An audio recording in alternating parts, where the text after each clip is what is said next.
ঋণের পাহাড়ে চাপা পড়ছে যুক্তরাষ্ট্র। প্রথমবারের মতো দেশটির সরকারি ঋণ ছাড়িয়েছে $40 লাখ কোটি। সরকারি ব্যয় বাড়লেও কর থেকে আয় সেই তুলনায় কম হওয়ায় দেশটির অর্থনীতি নিয়ে নতুন করে উদ্বেগ তৈরি হয়েছে।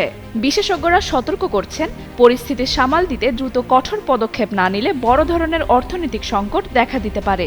মাত্র এক দশকেরও কম সময়ে যুক্তরাষ্ট্রের সরকারি ঋণ দ্বিগুণের বেশি বেড়েছে। কুল অ্যান্টিপারস্পিরেন্ট ডিওডোরেন্ট স্টিক, যা আপনাকে দেবে 24 ঘন্টা পর্যন্ত ঘাম থেকে সুরক্ষা। 2017 সালের জানুয়ারিতে ডোনাল্ড ট্রাম্প প্রথমবার প্রেসিডেন্ট হওয়ার সময় এই ঋণ ছিল $19.95 ট্রিলিয়ন।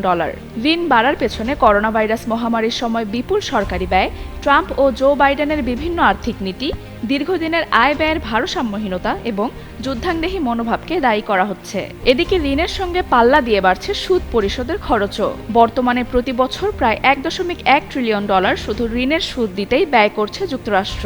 অর্থনীতিবিদদের আশঙ্কা, ঋণের এই লাগামহীন বৃদ্ধি মূল্যস্ফীতির চাপ বাড়াতে পারে, কমতে পারে সরকারের অন্যান্য গুরুত্বপূর্ণ খাতে ব্যয়, আর শেষ পর্যন্ত এর চাপ সাধারণ মানুষের পকেটেও পড়তে পারে।